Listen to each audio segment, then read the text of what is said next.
So the Tanya compares mitzvahs to clothes and Torah to food. And that the Torah, just like the food becomes part of you, when you eat an apple, and it becomes you, it goes into your bloodstream, etc., whatever happens after you eat an apple.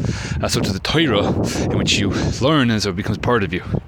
So then once you learn the Torah, so therefore your life is changed. Your das is different. As we said before, if you know that there's a cockroach in the Kool-Aid, even though it's not there anymore, you can't drink it. Now, from my experience with different eating habits or different diets, that any change you make to your diet, you'll get a bump in the first 6 months or so, where no matter what diet of the 3,000 you choose, just doing something differently or restricting your intake in some way, whether it's time or calories or which foods, then you'll have a positive reaction to that.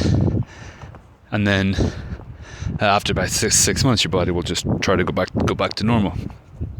But what you have in the food industry is that with all these different diets, you got your vegan, and people will be swearing that if you eat meat you're going to die.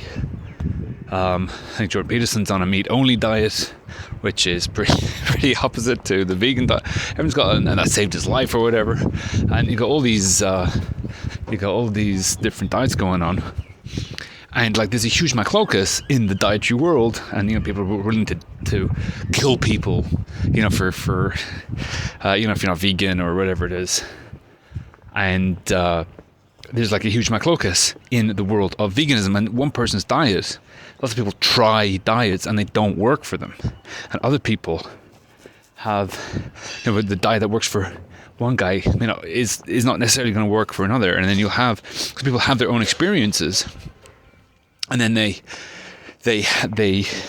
tried the diets, and then they'll influence and start telling people how great this diet is because it worked for them. Someone else tries it, it doesn't work for them, because people are different, and the individuality of the person means that the diet isn't going to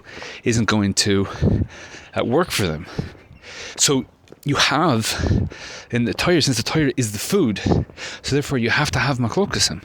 You have to have, because what is a machloket in the Torah? It's the individuality of the person, of where this works for me and this doesn't work for me. And since the Torah says you have to Hashem Elokecha, that you have to bring your emotions into it, and you have to be there. Since you have to be there, if there was no machlokas, therefore you always have to. You're always a taker. Whatever the person says is the halach. Whatever you have to do at this moment in time, that's what you have to do. And it doesn't matter what you think. It doesn't matter how you feel, because there's only one option, because there's no machlokas in anything. So like on Shabbos, it's like, well, I would like Tuesday for Shabbos, not Saturday. So that's not an option. So if the entire life is like that, every aspect of halacha is like that, so then you never have any individuality in there, because of your individuality, because of your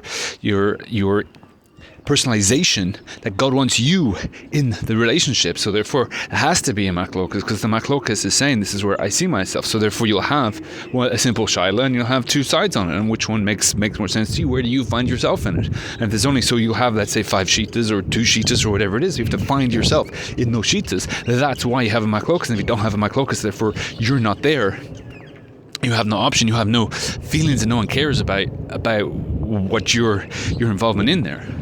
So then you see that in in every other, people have like issues with why is the machlokas in the Torah? So I'll be extreme and say that dieting is a science, and why is there machlokas in science? Why don't we just know what the best diet is? I said no, because the machlokas in the food industry is a proof that Torah is true, and that we should have machlokas all the time, because that is where you'll find yourself in the Torah.